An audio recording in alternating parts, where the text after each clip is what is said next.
rica e abundantemente. O título da mensagem desta noite se denomina Zés, 3 Josés de 3 lugares. Nós pensamos que nós somos o único povo que dá apelido. Temos, nós latinos, brasileiros, uma certa flexibilidade em muitas coisas, entre as quais resumirmos termos difíceis por mais fáceis. Assim que lançaram o WhatsApp, mal lançou o aplicativo, já chamávamos de Zap Zap, porque ficava mais fácil. José nós chamamos de Zé, fica mais fácil, tantos Josés existem, e chama então de Zé. José Manuel vira Zé Mané, nós reduzimos. E para quem acha que não existem apelidos na Bíblia, o Senhor Jesus, ele deu apelido a pelo menos 3 discípulos, nós sabemos. Nomes eram alterados, Abrão virou Abraão, Sarai virou Sara. Por exemplo, Paulo, Saulo começa a assinar o seu nome como Paulo. Nós temos o grande Josué, o conquistador, o nome dele original era Oséias. Então, vários nomes tiveram seus nomes, homens tiveram seus nomes alterados e mulheres, e nós temos o caso de 3 apelidos, 3 pessoas, discípulos de Jesus, receberam apelidos. O próprio, por exemplo, Simão, ele passa a receber o apelido pelo qual nós até hoje denominamos ele de Pedro. Pedro não era o nome dele, mas Pedro era um apelido que Jesus deu para ele. Os irmãos Tiago, filho de Zebedeu, e o irmão dele, João, o Senhor Jesus chamou eles de os filhos do trovão, os Boanerges, era um apelido. Então não há nenhum problema em dar apelido, naturalmente que não seja jocoso, que não tenha o sentido de humilhar, que não tenha uma motivação vexatória, mas não há nenhum problema. E eu quero falar dos Zés. Eu gostaria de saber e perguntar aqui, quantos Josés nós temos em nosso meio nessa noite aqui? Levante seu braço. Quantos? Ok. Então, são muitos Josés que existem em nossa sociedade. E eu gostaria de abrir o texto, começar com o texto que se encontra em Deuteronômio, capítulo 33, das palavras proferidas, palavras de bênção, proferida aos filhos de Jacó. Eu gostaria de ler a palavra pronunciada dos versículos 13 ao 15, aqueles que desejarem, puderem se colocar de pé, eu convido que assim o façam. Deuteronômio 33, de 13 a 15. De José disse: bendita do Senhor seja a sua terra, com o que é mais excelente dos céus, do orvalho das profundezas, com o que é mais excelente daquilo que o sol amadurece, e daquilo que os meses produzem, com o que é mais excelente dos montes antigos, e mais excelente das colinas eternas. Oremos. Pai amado, lemos a Tua palavra e pedimos, Deus, fala conosco nesta noite. Abençoa a nossa vida, fortalece a nossa fé, e o que nós pedimos, nós fazemos agradecidos em nome de Jesus. Amém e amém. Podem tomar os seus assentos. Eu vou reler o texto, ele está em tela. Bendita do Senhor seja a tua terra, falando a bênção para o José, com o que é mais excelente dos céus. Olha que palavra forte. Do orvalho e das profundezas, se de tudo haja excelência e bênção sobre a vida de José, com o que é mais excelente daquilo que o sol amadurece, ou seja, todas as plantas, todas as frutas, tudo que fosse excelente, não é bom não, é o excelente, o Pai desejou a José, e daquilo que os meses produzem, do que é mais excelente dos montes antigos, e mais excelente das colinas eternas. Que belas palavras José recebe de bênção de seu pai. Não por acaso, nós temos muito a aprender com muitos Josés. A Bíblia mesmo cita 14 pessoas que têm esse nome, que recebem de seus pais esse nome. No meio cristão, é muito comum que nós temos muitos Josés. Mas no meio judaico também existem muitos Yosefs. Até no meio muçulmano, Youssef é um nome muito comum entre as sociedades islâmicas, porque José é o nome de pessoas que fizeram a diferença. Eu quero falar nessa noite de 3 Zés, 3 Josés que marcam trajetória. Desses 14 nomes mencionados, eu quero falar sobre 3 deles. E o primeiro deles que eu gostaria de mencionar eu vou pedir então que me sigam, por favor, eu vou seguir no texto que está aqui. José do Egito. O texto de Gênesis 41, do versículo 38 a 43, diz assim: Então Faraó perguntou aos seus oficiais: será que poderíamos achar alguém melhor do que José, um homem em quem está o Espírito de Deus? Depois, Faraó disse a José: visto que Deus revelou tudo isto a você, não há ninguém tão ajuizado e sábio como você. Você será o administrador da minha casa, e todo o meu povo obedecerá à sua palavra. Somente no trono eu serei maior do que você. E Faraó disse mais a José: eis que te constituo autoridade sobre toda a terra do Egito. Então Faraó tirou o anel sinete da mão e o pôs no dedo de José. Mandou que o vestissem com roupas de linho fino e lhe pôs no pescoço um colar de ouro. E o fez subir na sua segunda carruagem. E clamavam diante dele: inclinem-se todos. Desse modo, deu-lhe autoridade sobre a terra do Egito. Nós sabemos muito da história desse José do Egito, que é o primeiro dos 3 Zés que nós gostaríamos de falar nessa noite. Casado com Azenate, teve 2 filhos, Efraim e Manassés, foi o 11º filho de Jacó, inclusive com a sua amada Raquel. Mas ele não tem uma história fácil. Nós falamos da excelência, da bênção do seu pai ao seu filho, depois que tudo passa, depois do reencontro do pai com o seu filho. Nós vemos, muitas vezes, ele assumindo o reino com colar de ouro, com o anel sinete do faraó, para quem todos se inclinavam no Egito, que andava com a segunda das carruagens reais, mas nem tudo era assim na vida desse homem. José, com apenas 17 anos de idade, foi traído por seus irmãos, vendido como escravo para aquela caravana dos amalequitas que passava por 20 moedas de prata. Logo a seguir ele vai trabalhar ali na casa de um senhor com grande poder no Egito. Então a esposa de Potifar, ela seduz José, e José não aceita tal sedução, é preso injustamente. Por causa dessa prisão ele fica 2 anos preso. Depois de 2 anos ele tem uma visão, ele conta para o padeiro, ele tem uma visão, e conta essa visão para aquele copeiro reais. Esses homens saem da prisão, contam para Faraó, e depois de muito tempo ainda preso, então José é solto, e nós temos uma outra visão que ele conta então para Faraó, e a partir dali ele ganha esse poder. Nós temos então algumas lições a aprender com José do Egito, e a primeira das lições é que nem todos os que estão próximos a nós estão preparados para ouvir os nossos sonhos que nos apontem coisas boas. Nem todos os que nos cercam estão preparados para ouvir boas coisas que você fale, não estão preparados para saber do teu sucesso em qualquer área. A inveja, ela sempre permeou a humanidade. Gênesis capítulo 4, nós temos a inveja de Caim para com Abel. Nós temos Números 13, a inveja de Miriam e Arão para com Moisés. Nós temos Gênesis 26, a inveja, por exemplo, para Isaac, dos filisteus para com Isaac, que prosperava em tudo o que fazia. A Bíblia diz que o Senhor Jesus, ele é preso por causa da inveja dos que o cercavam. Inveja faz parte da vida. Até mesmo quando alguém ali vai para trazer um alívio, como foi, por exemplo, uma ajuda, como foi, por exemplo, Davi diante de Golias.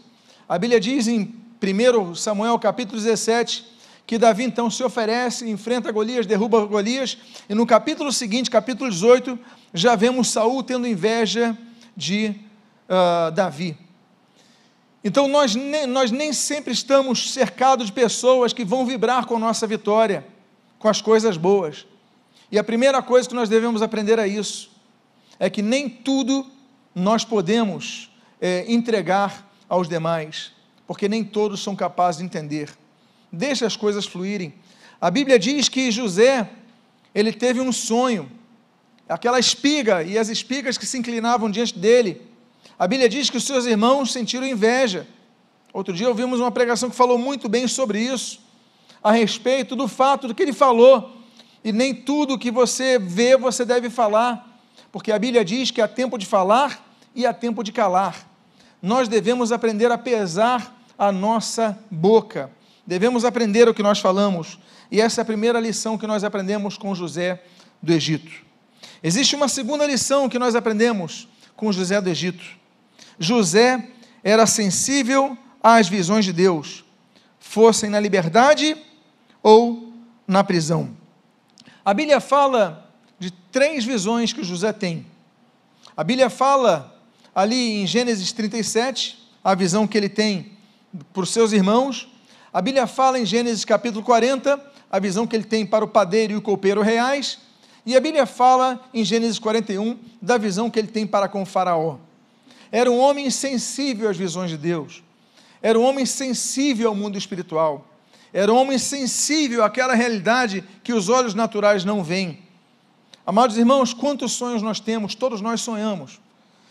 Nós sonhamos dormindo, nós sonhamos acordados, temos muitos sonhos. Agora, a grande questão é que sonhos são sonhos que Deus deposita em nós. É para isso que a Bíblia diz que existe um dos dons espirituais que Deus nos dá, chamado discernimento de espíritos. Não apenas de espíritos malignos, mas do nosso próprio espírito. Temos que discernir o que é alma e espírito, como diz ali em Hebreus capítulo 12. É pela espada de 2 gumes, o conhecimento da palavra, nós conseguimos distinguir a alma e espírito, os nossos sentimentos do que Deus quer falar conosco. Essa sensibilidade vem pelo conhecimento da palavra, pelo estudo da palavra, pela vida de oração, pelo ouvir a palavra de Deus, que abre nossos olhos espirituais, as escamas que caem dos nossos olhos para enxergar as realidades espirituais. Esse homem enxergava, e quando nós então enxergamos as realidades espirituais, nós conseguimos perceber aquilo que Deus tem separado para nós. Isso nos traz conforto e nos traz direção. José do Egito tinha essa sensibilidade espiritual. Há uma terceira característica, uma terceira lição que nós aprendemos com José do Egito, é que José era fiel a Deus e ao seu líder Potifar. Nós temos vários prisioneiros fiéis. Nós temos Jeremias, em Jeremias 37, era um prisioneiro fiel. Ele não murmurou por causa da sua prisão, quando ali naquela cisterna estava. Nós temos, por exemplo, João Batista, João capítulo 12, era um homem fiel ao Senhor. Nós temos o Senhor Jesus, que foi fiel até a morte, continuou sendo profeta que era até o dia do seu falecimento.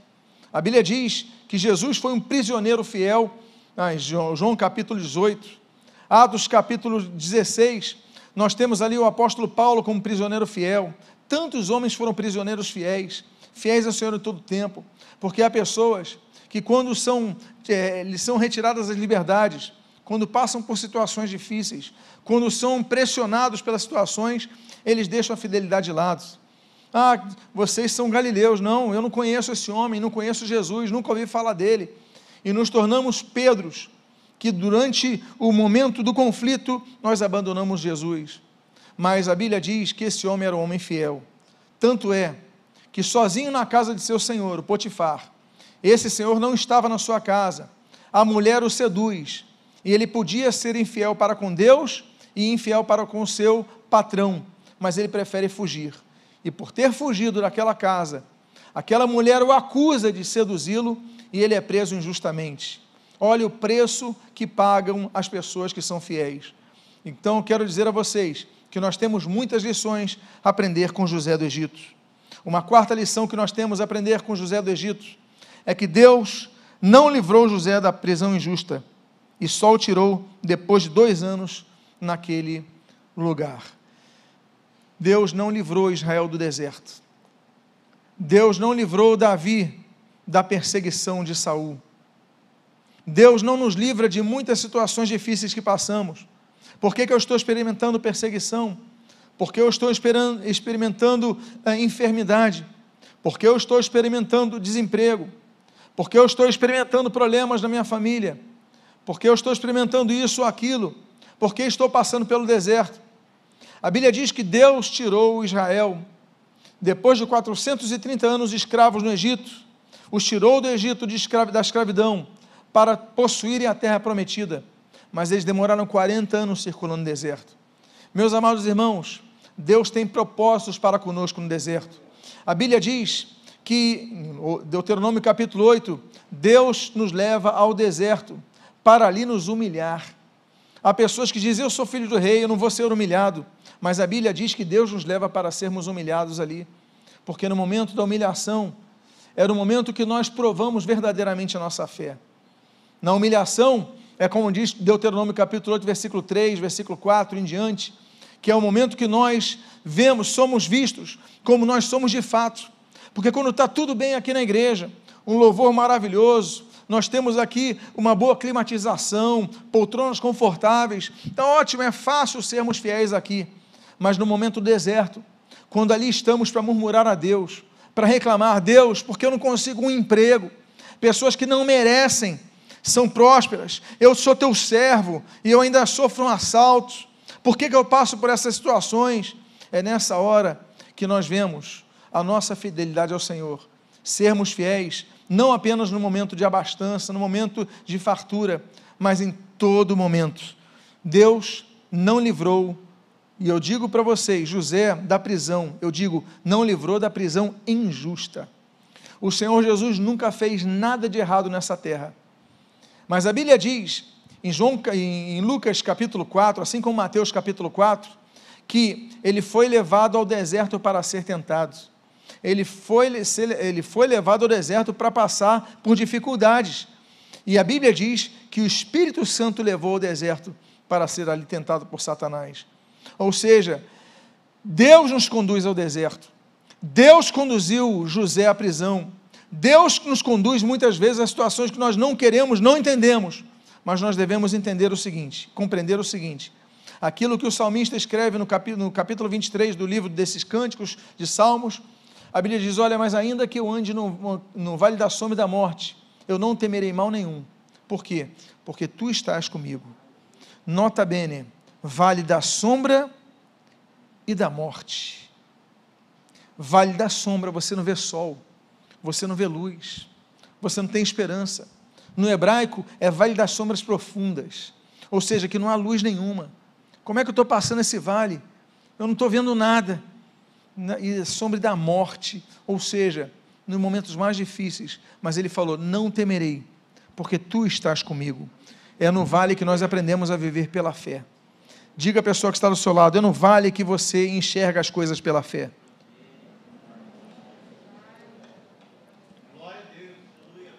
Outra lição que nós aprendemos com José do Egito, é a quinta lição, que ele foi preso injustamente, mas quando Deus o tirou, foi o momento certo para o honrar. Amados irmãos, Uda disse a Josias, segundo Crônicas 34, que quando ele se humilhou, Deus então o ouviu.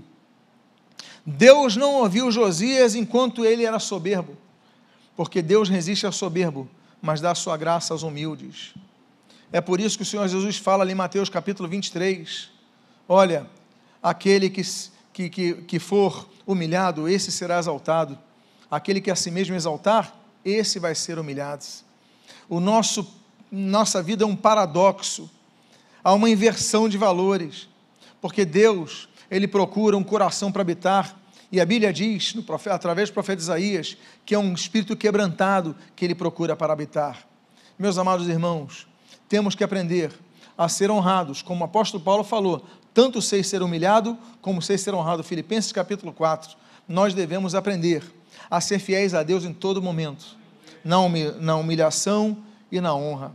Há pessoas que são servas de Deus, que buscam o Senhor, que fazem oração, fazem jejum, clamam ao Senhor, quando estão no aperto, quando estão no desemprego, quando estão na enfermidade, buscam.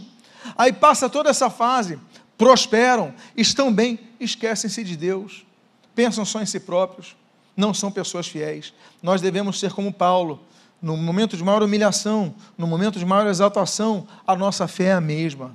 Devemos permanecer fiéis da mesma forma, corretos e buscando o Senhor da mesma forma, seja no deserto como o povo de Israel ou no palácio como o rei Davi, devemos buscar ao Senhor de todo o nosso coração, em todo o nosso tempo, e nós aprendemos isso com José. José foi fiel a Deus, No momento que estava com a sua família, José foi fiel a Deus. No momento que estava preso numa terra estranha, José foi fiel a Deus. No momento da sua morte, que grande homem nós temos em José do Egito. Há uma sexta lição que nós aprendemos com José do Egito. E a sexta lição é que o injustiçado José alcançou mais poder do que qualquer outro membro que sua família pudesse imaginar. Há muitas pessoas injustiçadas na Bíblia.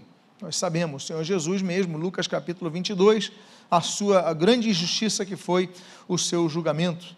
O apóstolo Paulo, por exemplo, diante de Agripa, em Atos capítulo 26, foi muito injustiçado. Daniel, no capítulo 6, a Bíblia diz que quando é lançado na cova dos leões, é uma grande injustiça que acontece contra esse homem. Nós temos uma grande injustiça que acontece contra José. Mas eu quero dizer para vocês, que quando ele passou dessa fase, ele foi a pessoa mais honrada da sua família.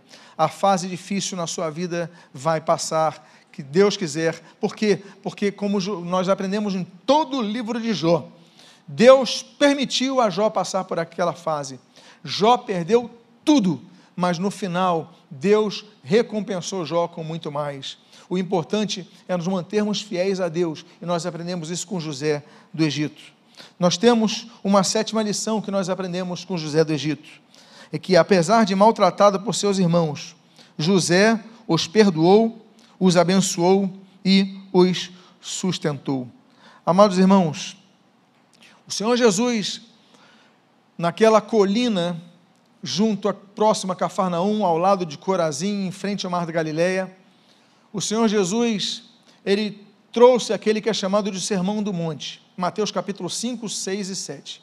No capítulo 6, Jesus ensina a orar, e ele fala sobre o perdão, que nós devemos perdoar os nossos pecados, os pecados daqueles que nos devem.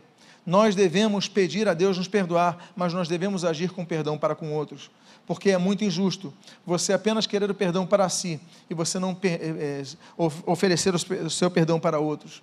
Em Lucas capítulo 6, o Senhor Jesus diz, olha, perdoai e sereis perdoados. Não é isso que ele falou?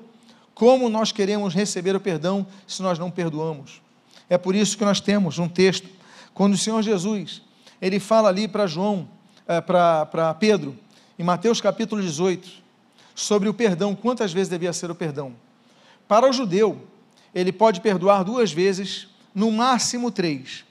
Não há mais perdão para o judeu do que 3 vezes. 3, um ato de misericórdia. Ele é obrigado a perdoar 2 vezes. Isto está na palavra de Deus, está no Talmud, está nos escritos rabínicos. 2 a 3 vezes, não mais do que isso.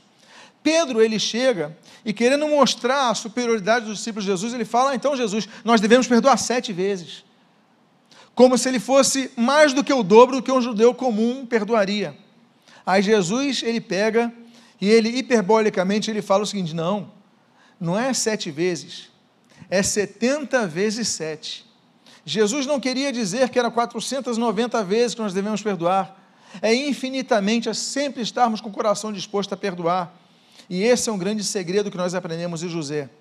José, quando ali no governo estava no Egito, com todo o poder, ver seus irmãos, ele podia falar o seguinte, não, eu vou mandar prender eles, porque eles me venderam, eles quase mataram meu pai, eles disseram que eu estava morto, eles me traíram, não me amaram. Ele podia fazer isso, mas não fez.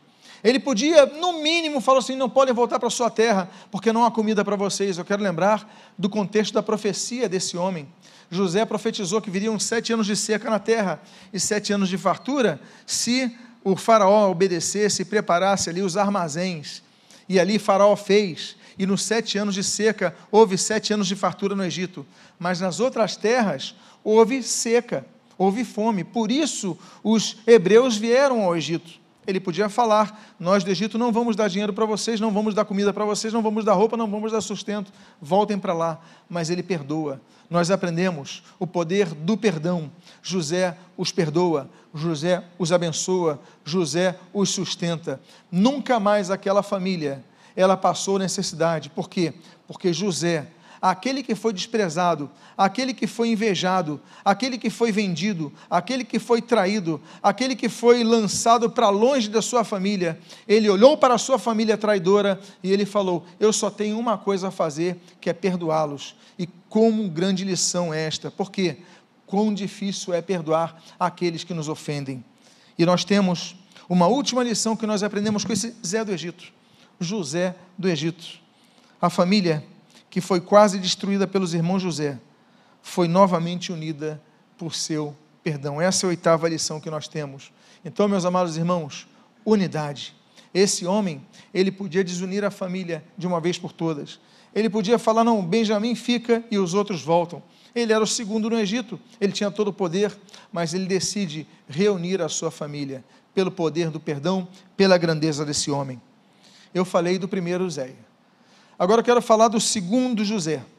Esse segundo Zé, que é de outra região. Quero falar de José da Galileia. Eu falei de José do Egito.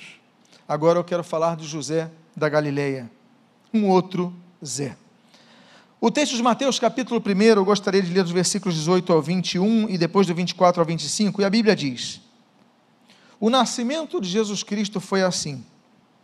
Maria, sua mãe, estava comprometida para casar com José, mas, antes de se unirem, ela se achou grávida pelo Espírito Santo.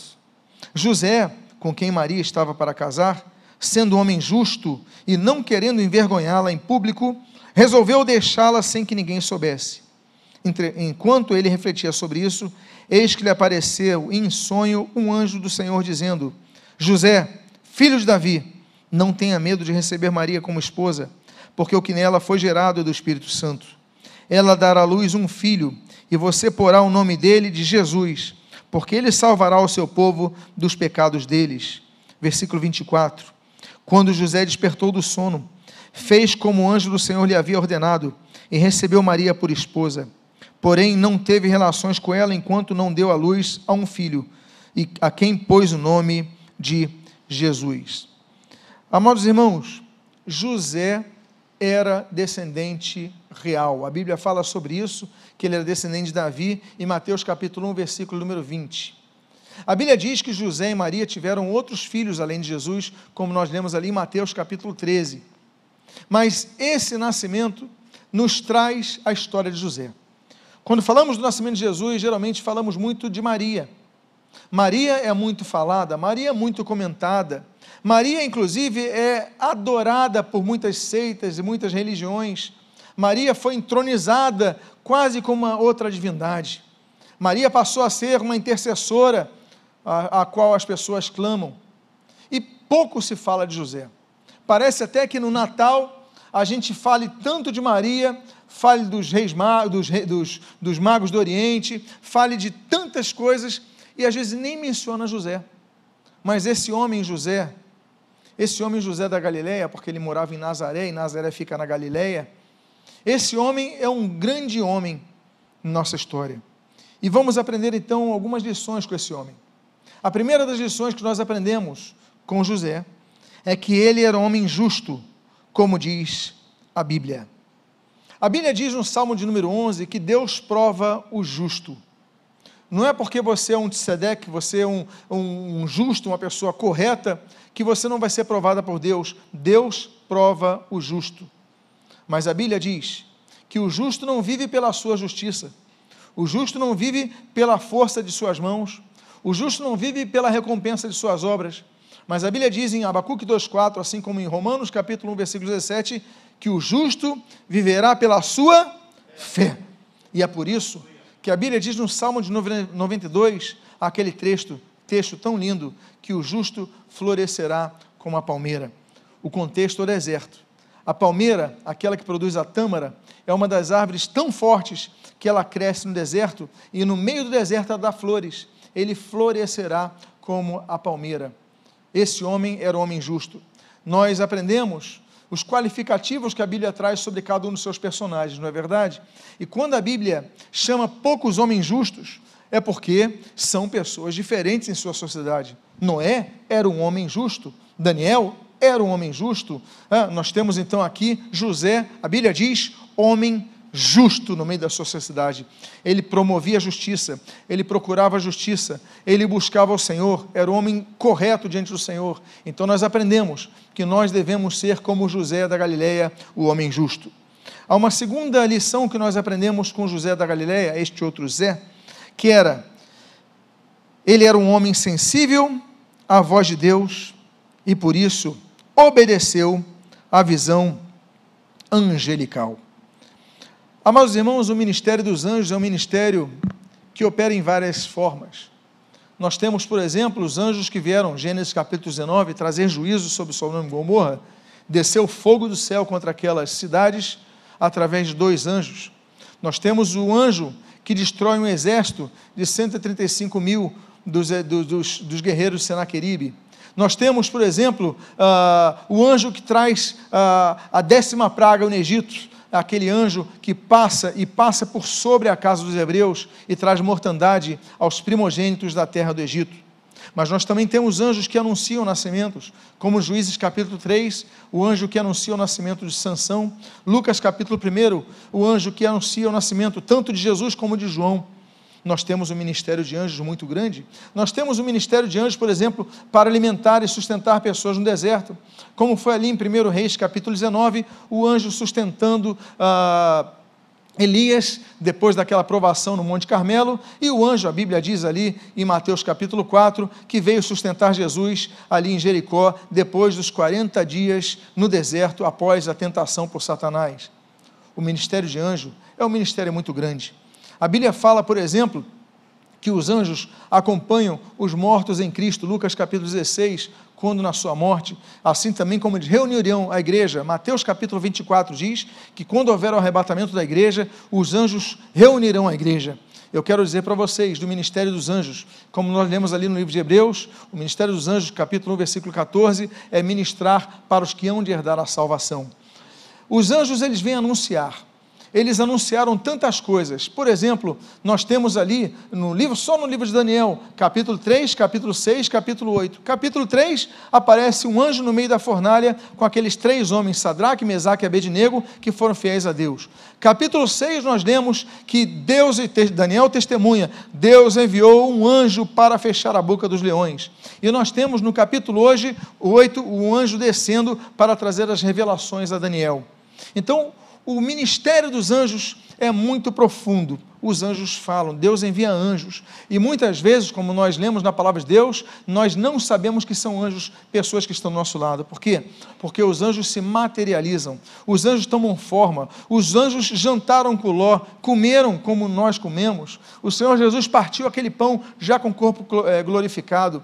Então nós podemos receber anjos sem saber que são anjos, às vezes anjos com uma roupa normal, falando como nós falamos, e muitas vezes recebemos anjos, somem de nossas vidas, nunca mais sabemos deles, porque Deus enviou para ministrarem as nossas vidas. No caso de José, Deus enviou um anjo para ele em sonho noturno, para falar o que estava acontecendo. E a Bíblia diz que esse homem era tão sensível à voz de Deus, que ele ouve o que o anjo lhe falou e obedece. Nós devemos aprender sobre isso com esse Zé da Galileia. Nós temos um outro aprendizado, uma terceira lição que nós aprendemos, é que ele era um pai protetor, levando Jesus, sensível à voz angelical, ao Egito, para ocultá-lo das perseguições herodianas. Ele teve um filho, Herodes manda matar as crianças, os meninos, ele manda acabar com eles. Nós temos mais um infanticídio, promovido aí por um governante, sendo que o primeiro ali no Egito, em Êxodo capítulo de número 1, 2, 3, enfim, principalmente os 2 primeiros capítulos, a ordem do faraó, e nós temos agora nesse texto tão terrível, que é o que envolve o Natal. É um contexto terrível que envolve o Natal e que gera a melhor das bênçãos. Jesus nasce, mas querem matar Jesus já pequeno. E aí o que José faz? Ele protege seu filho e o leva para longe da perseguição. Meus amados irmãos, temos que ter a voz sensível a Deus, temos que procurar proteger aqueles a quem Deus nos dá. Uma quarta lição que nós temos é que José era um pai temente a Deus, zeloso em obedecer às Escrituras, levando Jesus para apresentá-lo no templo. Tem um texto que nós lemos a seguir, que está em Lucas, capítulo 22, versículo 22 a 24, que diz assim: passados os dias da purificação deles, segundo a lei de Moisés, levaram o menino a Jerusalém para apresentar ao Senhor, conforme que está escrito na lei do Senhor: todo primogênito será consagrado ao Senhor. E também foram para oferecer um sacrifício, segundo o que está escrito na referida lei, um par de rolinhas ou 2 pombinhos. Ele era um pai zeloso com a Escritura. Nós aprendemos que José, que é tão pouco falado, ele era um homem que queria cumprir as Escrituras. Por quê? Nas Escrituras dizia que tinha que apresentar a criança em Jerusalém. Então ele pegou: o nosso filho, está na hora de nós apresentarmos Jesus. Ah, mas nós moramos em Nazaré.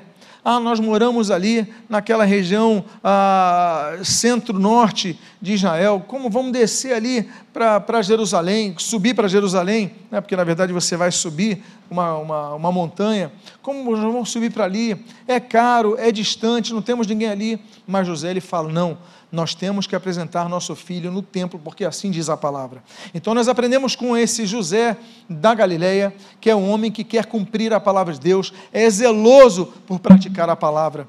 A palavra diz que nós devemos ser praticantes da palavra. Nós devemos, Deuteronômio 6, amar a palavra. Nós devemos, Mateus 28, pregar a palavra. Nós devemos amar a palavra, obedecer a palavra, nos alimentarmos com a palavra, Salmo 119. Nós devemos iluminar a nossa vida com a palavra, tudo isso com a palavra. Mas Tiago fala: sede, pois, praticantes da palavra, não apenas ouvintes, enganando-vos a vós mesmos. Nós devemos ser pessoas que praticam a palavra. E nós vemos o interesse, o zelo que José da Galileia tinha em praticar a palavra. Quinta lição que nós aprendemos: era um pai cuidadoso com a preparação espiritual de seu filho. Diz o texto de Lucas capítulo 2, versículo 41, todos os anos os pais de Jesus iam a Jerusalém para a festa da Páscoa. Todos os anos eles iam a Jerusalém, levavam Jesus a Jerusalém para participarem. Eles queriam preparar o seu filho de acordo com a palavra. Não, nós vamos a Jerusalém, vamos levar nossos filhos. Ah, nós vamos ao culto, vamos levar nossos filhos. Nós, claro que tem uma idade que eles vão decidir, mas nós pais temos que fazer o máximo para isso. José e Maria faziam todos os anos. Não vai só apresentar o nosso filho ao Senhor, nós vamos levá-lo todos os anos para a festa da Páscoa. Eu quero lembrar para os irmãos que havia várias festas em Israel, festas instituídas na Bíblia. Nós temos, por exemplo, a festa da Páscoa. Nós temos uma festa que acontece um dia depois da Páscoa, que é a festa dos pães asmos. Nós temos uma terceira festa, que é a festa das primícias, que acontece 3 dias depois das Páscoas. 50 dias depois da Páscoa acontece a festa do Pentecostes. Aí nós temos outras festas, por exemplo, depois da Páscoa, nós temos uma quarta festa, que é a festa das trombetas. Nós temos 10 dias depois, o dia da expiação, o dia do Yom Kippur. E nós temos, por fim, a 7ª festa, que é a festa dos tabernáculos. É a festa ali que eles fazem cabanas no deserto.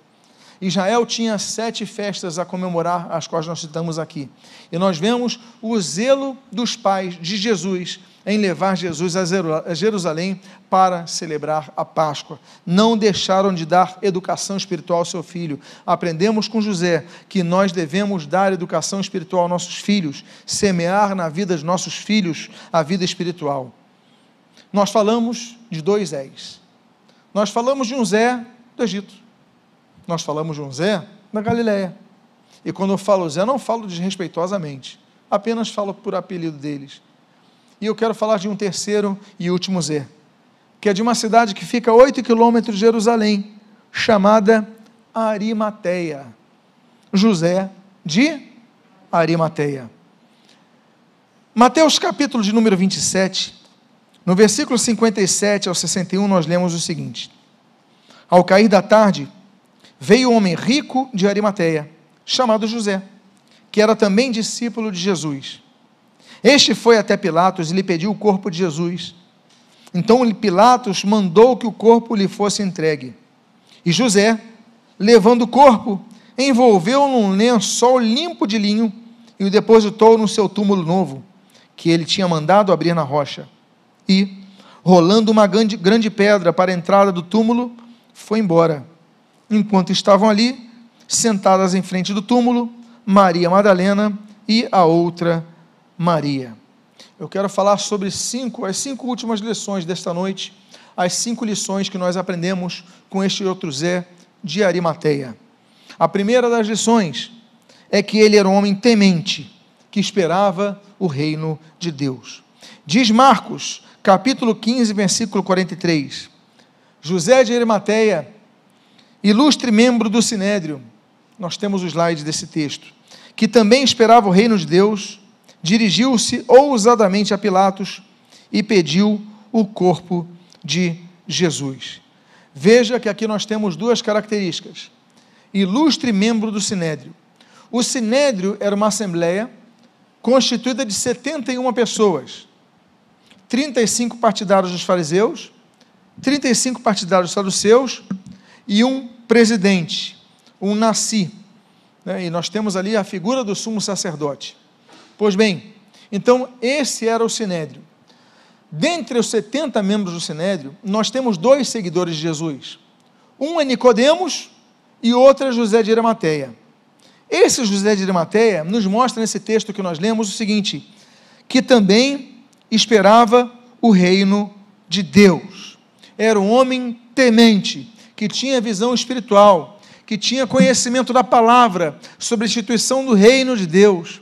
Ele tinha esperança da instituição do reino de Deus, ele esperava o reino de Deus, ou seja, ele sabia que Jesus não veio trazer apenas mudanças na terra através dos seus ensinamentos, da ética dos evangelhos, mas ele veio transformar a nossa vida para um reino que é eterno, o reino que não terá fim. O Senhor Jesus, o Rei dos Reis, Senhor dos Senhores, ele via Jesus como seu Rei, e a primeira lição que nós devemos aprender é aquela, que o princípio da sabedoria é o temor ao Senhor, Salmo 111, nós devemos então temer ao Senhor, nós não apenas devemos temer ao Senhor, como Salmo 111, mas nós devemos servir ao Senhor, como diz o texto, com temor e reverência, Hebreus capítulo número 12. Então nós temos, meus amados irmãos, um homem que era temente ao Senhor, que aguardava o reino. Temos uma segunda lição com esse terceiro Zé. A segunda lição é que ele era um homem ousado ao se apresentar diretamente a Pilatos para pedir o corpo de Jesus. A Bíblia fala sobre vários homens corajosos e mulheres corajosas. Nós temos, por exemplo, em Êxodo capítulo 1, aquelas 2 parteiras, Sifrá e Puá, mulheres corajosas. Nós temos Josué, em Josué capítulo 1, o homem corajoso. Nós temos Natã, em 2 Samuel capítulo 12, um profeta muita coragem. Nós temos, por exemplo, Daniel, capítulo 6, Daniel, um homem de coragem. Nós temos Daniel, capítulo 3, Sadraque, Mesaque e Abednego, homens de coragem. A Bíblia fala Estevão, capítulo 7 de Atos dos Apóstolos, um homem de coragem. Nós devemos ter coragem, e nós vemos a coragem de José de Arimateia. José de Arimateia não era apenas um ilustre membro do Sinédrio que ficava calado no momento da perseguição. Como membro do Sinédrio, ele tinha muito poder político, então ele tinha acesso a Pilatos. E nós vemos então que enquanto Nicodemos procurava de madrugada, ele foi direto a Pilatos, olha, eu quero uma audiência com Pilatos. Pilatos, pois não, aqui é José de Arimateia, membro do Sinédrio. Por favor, me ceda o corpo de Jesus Cristo. Olha que coisa linda, olha que homem corajoso, olha que homem ousado. Meus amados irmãos, nós temos que pegar essa ousadia desse homem. Por quê? Porque nós aprendemos sobre a grande ousadia que ele tem, ir até Pilatos. Se você notar, se você reparar, na crucificação de Jesus, todos se esconderam, menos João, que era o mais novo, e aquelas 3 Marias, mulheres de coragem. Todos se esconderam. Mas por que se esconderam? Porque eles mataram Jesus. Eles falaram, então agora, como mataram o líder, agora vão perseguir os seguidores. Cadê Pedro? Escondido. Cadê Tiago? De Zebedeu? Escondido. Cadê João? Escondido. Cadê André? Escondido. Cadê os discípulos? Escondidos. Mas ninguém fala de José de Arimateia, que ele chega, e ele não apenas não se esconde, como ele vai até Pilatos. Ele não apenas se esconde dos soldados, como ele vai na frente do governador da Judéia. Ele fala: olha, você pode me dar o corpo de Jesus? Que coragem é essa, meus irmãos? Que homem de coragem, José de Arimateia. Então, nós devemos ter a coragem desse homem. Uma terceira aprendizado que nós recebemos desse homem é que ele era um homem adorador, cuidadoso e zeloso pelo seu Senhor, envolvendo o corpo de Jesus em linho fino. Ser zeloso com as coisas de Deus. A Bíblia diz em Isaías capítulo 59, que Deus é zeloso por Israel, pela nação de Israel. Deus tem um zelo com aquela nação. A Bíblia diz que Deus, Números 25, Deus é um Deus zeloso. A Bíblia diz em João capítulo 2, que Jesus era zeloso. A Bíblia diz que a igreja tem que ser zelosa pelas coisas santas. Nós devemos ter zeloso, nós devemos ser zelosos, nós devemos ter zelo, cuidado, apresentar as coisas ao Senhor com excelência. Meus amados irmãos, quando Deus determina a construção da arca, Deus dá cada medida, cada centímetro para Noé construir. Deus, quando ordena a construção do tabernáculo, Deus diz a cor de cada cortina, que cada cortina tinha que ter. A coluna, essa coluna tem que ser 20 metros, tem que ser de cobre, são 20 colunas ao norte, são 20 colunas ao sul. Deus dá medidas, dá detalhes, porque Deus é um Deus de excelência, é um Deus de zelo. Note o texto que você vê a seguir. Diz em Mateus 27, 29, e José, levando o corpo, envolveu-o no lençol limpo de linho. Ele podia pegar o lençol usado, porque era o corpo de uma pessoa que estava falecida. Ele podia pegar o lençol de um tecido mais simples, porque aquele corpo estava ali, e se ele não tivesse a certeza da ressurreição, aquele corpo vai apodrecer, e não apodreceu. Mas o fato é que ele crê na ressurreição, ele crê que Jesus se levantaria em glória, a tal ponto que a Bíblia diz que ele pega e enrola o corpo de Jesus. Olha o cuidado que esse homem tem. Cadê os discípulos? Cadê o Pedro? Cadê o João nessa hora? Cadê os demais? Mas aí surge José de Arimateia, e ele pega: não, eu quero tecido de linho, e novo, linho fino, não é um linho qualquer. E a Bíblia diz que ele pega um linho, ele começa a colocar, envolve o corpo do Senhor Jesus, com todo o zelo, com todo o cuidado, trabalhando nas coisas santas de Deus, com zelo, com cuidado. Como nós aprendemos com José de Arimateia, como nós aprendemos com esse homem corajoso.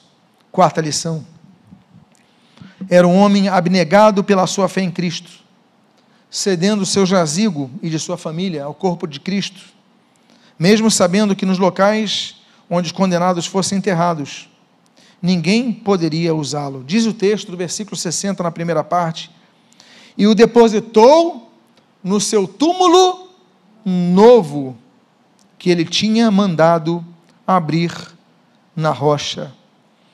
E depositou Jesus num túmulo novo. Nós somos pessoas que temos coisas novas. Nós temos, por exemplo, o Salmo 51, recebemos um coração novo. Nós temos Ezequiel capítulo 11, nós recebemos um espírito novo. Jesus, em João capítulo 2, transforma água em vinho novo. Nós recebemos uma nova vida, como diz ali João capítulo 5. Romanos capítulo 5 diz que nós passamos a ver novidade de vida. Deus faz coisas novas. Um dia nós receberemos, 1 Coríntios capítulo 15, um corpo novo. Apocalipse capítulo 2 diz que nós receberemos um outro nome, um novo nome. Deus faz coisas novas. Deus transforma a nossa vida velha em uma nova vida. E aqui nós vemos que esse homem mandou depositar no túmulo novo dele, que ele mandou construir para a família dele. ele tinha posses. Se você for ver Jerusalém, você vai ver o local privilegiado, que é o túmulo que era de José de Arimateia, que ele nunca usou. Por que ele nunca usou? Porque a lei romana dizia que onde ficasse sepultado um criminoso, ninguém mais podia ser sepultado. Então, se você cavasse na rocha, comprasse por um grande preço aquele túmulo e colocasse um criminoso, eles tinham que lacrar e ninguém podia mais ser enterrado ali. Não tinha mais utilidade. Ele foi abnegado. Ele construiu para ele e para a sua família, não sabemos a idade dele, mas geralmente um homem que se preocupa em comprar um local para o seu túmulo e sua família, é um homem que já tinha certa idade, até para ser membro do Sinédrio. Então ele fala, não, peraí, isso era para mim não, isso é para o meu Senhor, a prioridade é o meu Senhor. Então ele abre mão daquilo que era para ele e oferece ao Senhor. Abra mão da sua vida e fale, Deus, governe a minha vida, entra na minha vida, entra e rege a minha vida, dirige a minha vida. Eu não vivo mais para mim, mas eu vivo para ti. E aí nós aprendemos a última lição. De discípulo secreto, demonstrou na hora mais difícil ser um homem que era fiel e amava corajosamente a Jesus, mesmo depois da morte dele. José de Arimateia, nós não lemos sobre os grandes feitos desse homem antes da morte de Jesus. Nós não lemos ele operando milagres, curando vidas, pregando para multidões, não lemos. José de Arimateia surge quando Jesus morre. Ele surge com força, com todas essas lições que nós aprendemos. No momento mais difícil é que nós vemos quem são as pessoas. Ele podia estar no meio das multidões, ele estava. Ele acreditava no reino de Deus, ele ouvia Cristo, mas nós não vemos muitas menções. Mas na hora que todos se esconderam, ele apareceu. Que grande Zé é este? Agora eu diria, esses Zés, nós chamamos na intimidade José de Zé, mas como nós chamamos, queremos colocar um valor a mais, nós chamamos de Senhor, não é verdade? Senhor José de Arimateia, Senhor José da Galileia, Senhor José do Egito. Ainda que todos nós temos Senhor dos Senhores, eles são pessoas que balizaram e servem e seguem balizando nossas vidas sobre como nós devemos ser. Eu convido a que você, por favor, fique de pé. Seja você, tem um nome seu, José ou não, fique de pé nesse momento, que eu quero orar por sua vida. E você que aprendeu alguma lição com esses Josés, são 3 Josés, de 3 regiões distintas, mas com grandes aprendizados. Eu convido a que você feche seus olhos agora, e que nós façamos uma oração. Deus amado e Pai bendito, Tu és